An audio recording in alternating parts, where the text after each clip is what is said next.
This would be a fine country if we all spent our time in the zoo and played the harmonica. Well, you used to play one yourself. Tony said so. Maybe you ought to take it up again.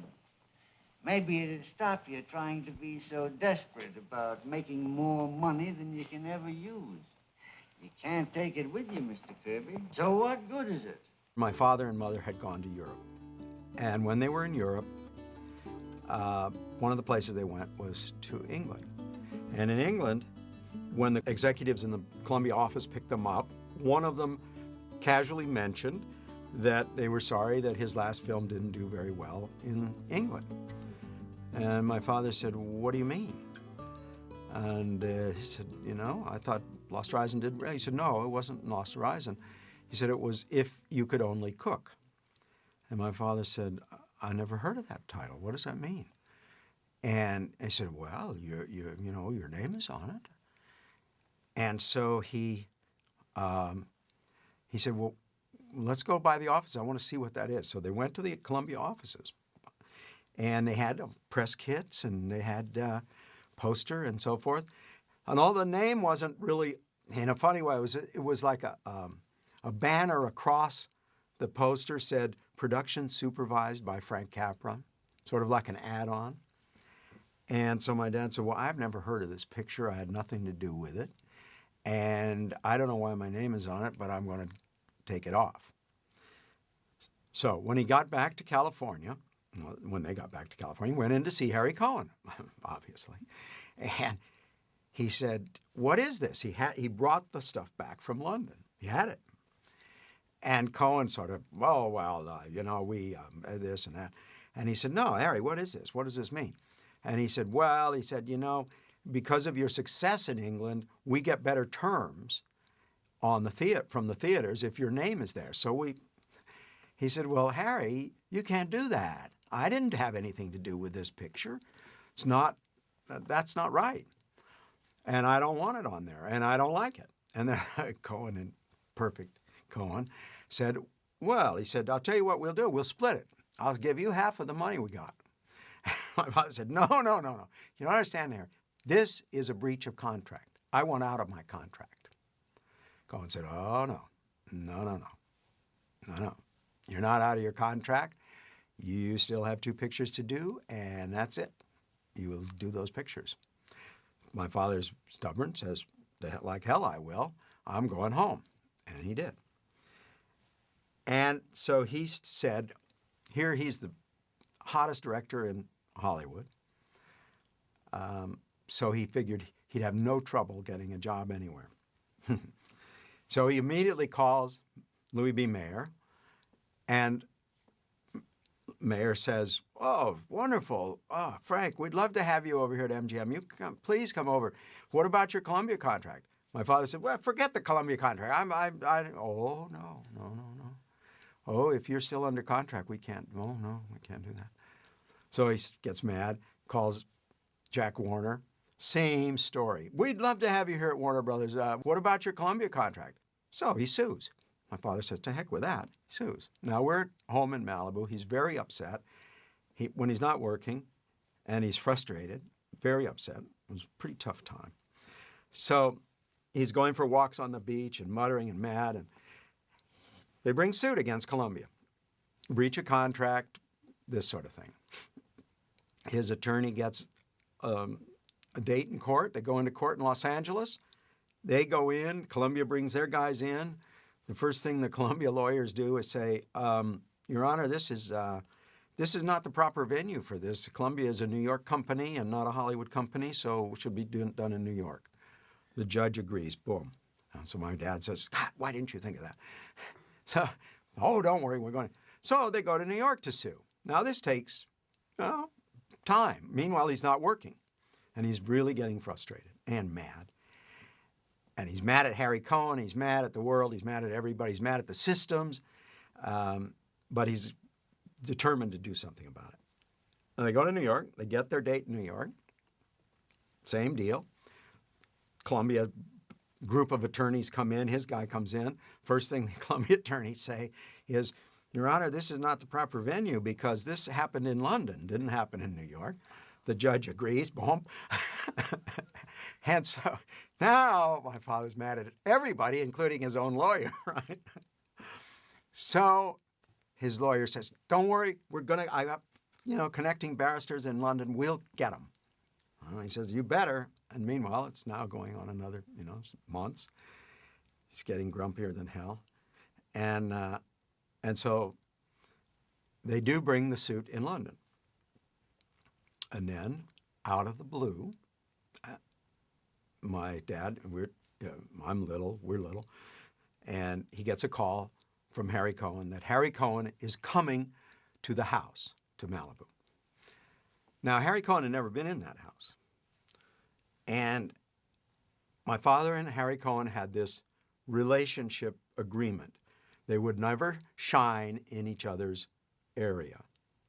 So where Harry Cohen was in his house and had parties and stuff, my father and mother never went. When my father had parties on the films for films and his friends, Harry Cohen never went. They never socialized like that. Now, of course, to the public, they were, award ceremonies and stuff. But even then, my dad had a table, Harry Cohen had a table. So Harry Cohen's coming to the house. Well, this is huge news. So my mother shines us up, and we wait, and the biggest limousine you ever saw comes down our little Malibu road, and Harry Cohen comes to the house. And so you knew something really big was going to happen. So they go in the library and close the door, and basically Harry Cohen starts to plead.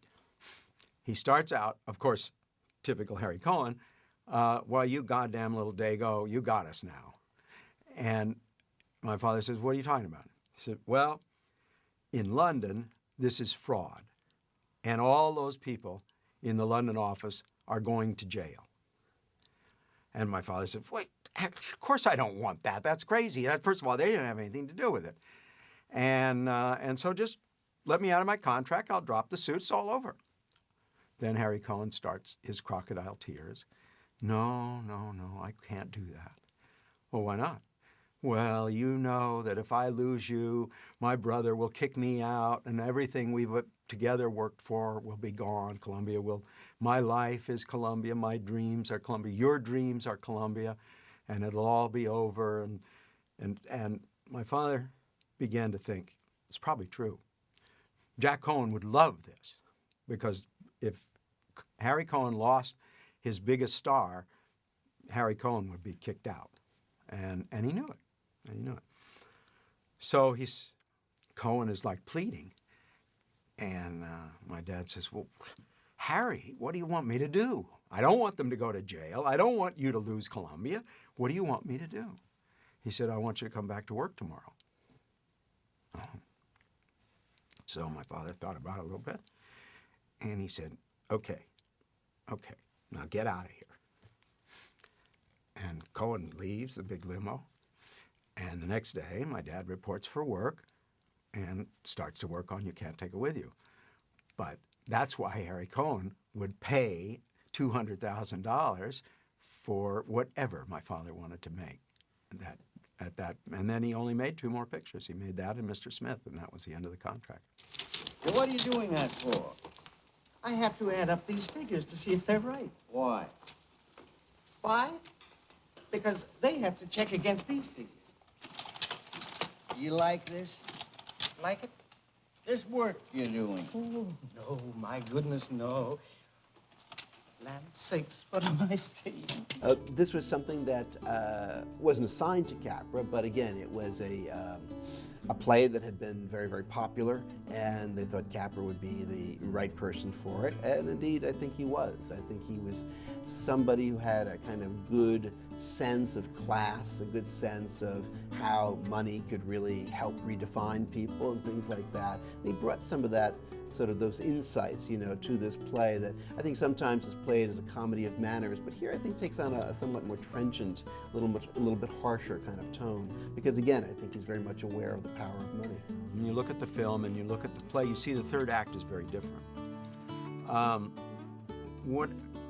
I think what my father saw in the play was not so much the love story, although that was his first picture with Jimmy, and it was more the battle of the ideologists of the two older gentlemen.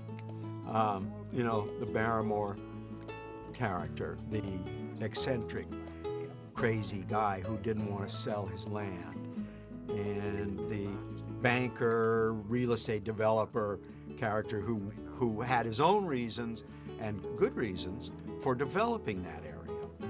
And so you had that my father saw that as the essence of the movie, not the romance and not the characters and not the families.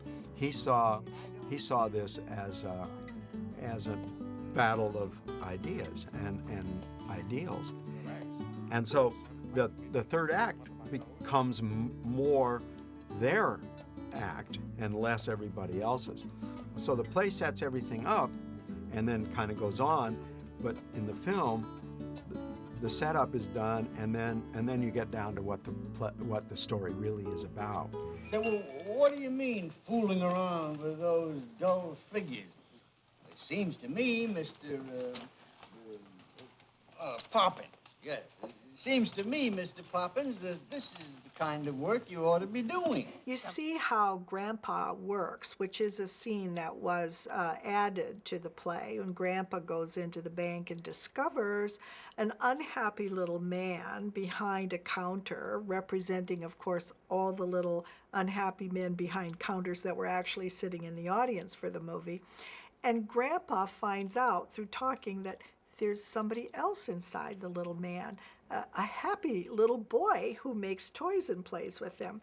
So Grandpa pulls him out and takes him home to be part of the wonderful, let's just play and enjoy our lives, crazy Vanderhoff family. The idea of Grandpa collecting all these oddball characters, the Donald Meek and the little cabbage with the little rabbit that comes up and goes down, is perfect.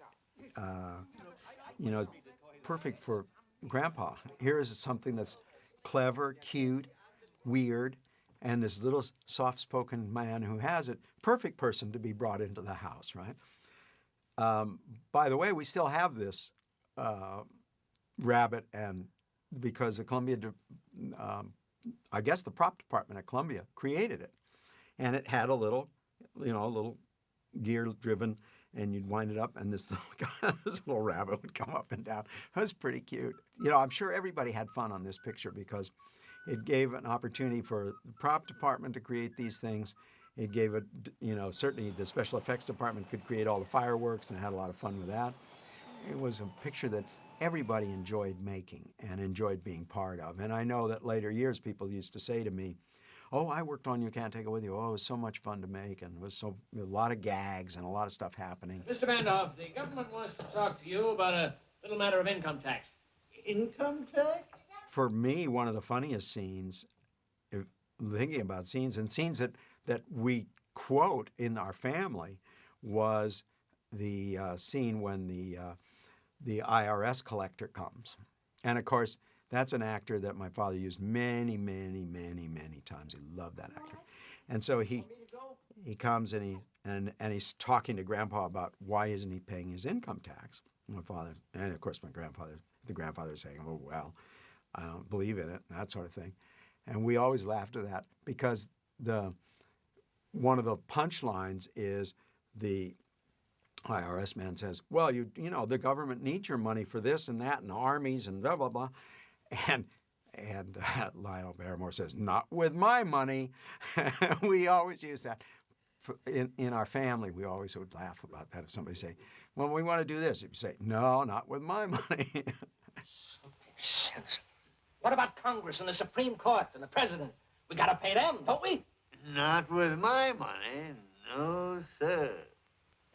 Capra added quite a bit to You Can't Take It With You.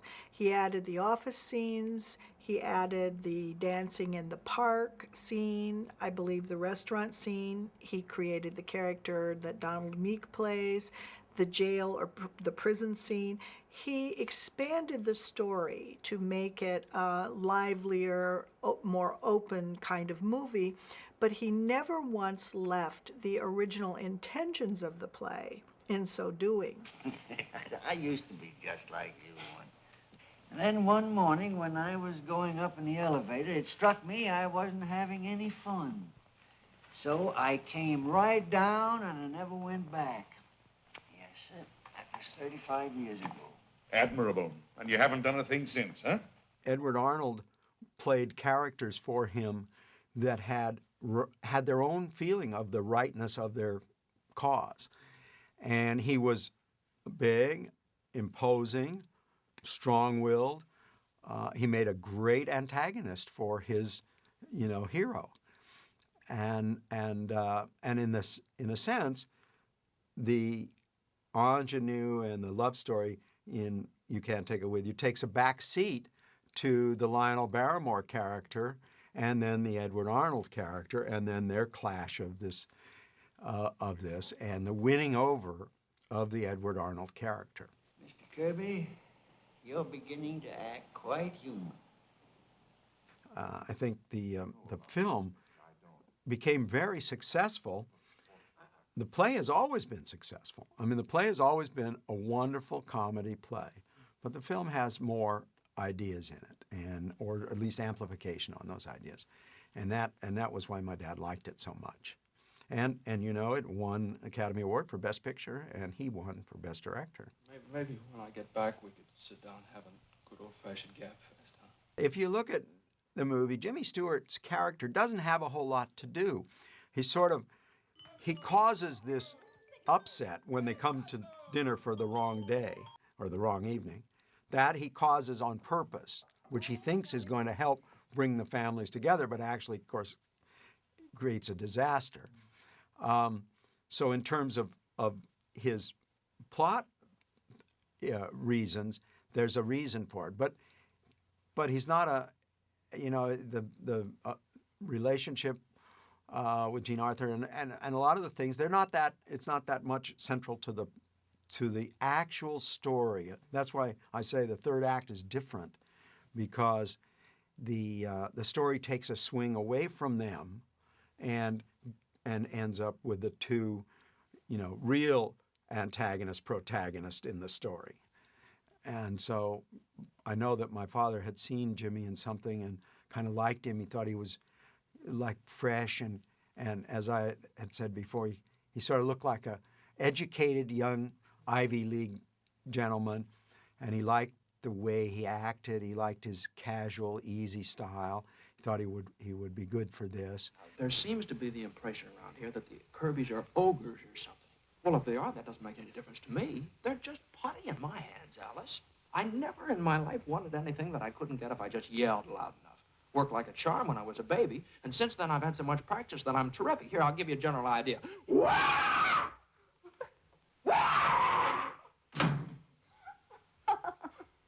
And of course, after that, they maintained a huge friendship, and Jimmy worked in 2 other films for my dad and was very, was one of my father's most favorite actors of all. Do you know why Mother writes plays? Oh, Mother likes literature and good books. So. No, because 8 years ago, a typewriter was delivered to the house by mistake. Oh, no. If it'd been a plow, she'd taken up farming, huh? I'm sure of it if she liked it. Well, my dad was very, very interested in comedy. Of course, he started as a comedy writer, and he was interested not only in the theory of comedy, but then also in, the execution of that. And he knew early on that his films, to be successful, he knew he had to have an entertainment quotient in them, no matter how serious. And since he came from that world, from the comedy world, he kind of knew things, gags, stuff that would work. And he was always trying to find little touches, little things, even in the background of the scenes, that would be amusing, mildly amusing, some big, funny. As long as it didn't kind of take away from where the scene was going, but he knew that sort of developed a richness to the scene and to the entire production that would not be there if those touches weren't there. And that goes to his, to the smaller parts, to the roles that he cast so carefully, because again, it was the same kind of attention to detail in the background that made the film work in the foreground. He always thought that if you could make the background work, that people then would trust and believe in what your principals were doing. And comedy was one of the things that he always knew would help do that. So, and it, as a personality, in person, he was funny. He loved fun. He loved having fun. He loved jokes. He loved stuff happening. He always told this story on himself, which I guess, because it was funny. In those years, in the 30s, the sport sort of the industry was tennis, not golf. And so tennis was something that my father thought he was pretty good at. And he actually was pretty good, but he wasn't as good as he thought he was good, And so often they would go over to the LA Tennis Club from Columbia, which was 5 minutes away, and play during lunchtime. And he would play with Bob Riskin and Miles Connolly and some of the other guys, all the guys, his buddies. And they would play a set and then go back to work. And he used to think that he was pretty good at this, and he'd win his share and stuff. And my father's very competitive, so this was not going to be, he wouldn't just play for fun. He would play for seriousness, too. So one day, he's asked all his buddies, and none of them were available. No, we can't. I got to go to there and do this, do that. And he said, well, nobody around. Well, I'll just go over there by myself. And he goes over by himself, and because he's used to doing that, and the pro would say, yeah, sure, we'll find somebody you play with about your level. And he said, here's this gentleman is here from France and needs to play, and he's probably about as good as you are, and that'd be a good game. And my father says this kind of biggish, gangly guy, a little bit younger, but still didn't look like he was all that well coordinated or anything. And he said, oh, okay, well, all right. So they start to play, and the guy misses everything.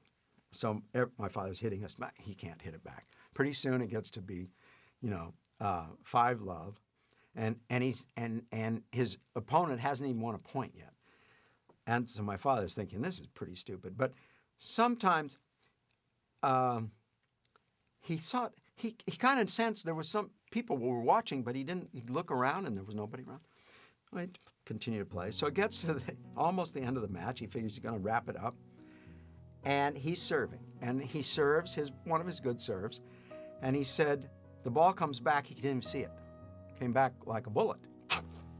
So he kind of says, oh, good shot. And he says he hears a lot of people starting to laugh. Well, it turns out this is the French Open champion, and he never gets another point. And his buddies set all this up.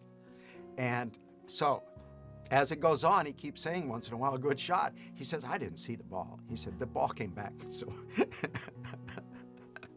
and every time he'd say good shot, he'd hear all these giggles.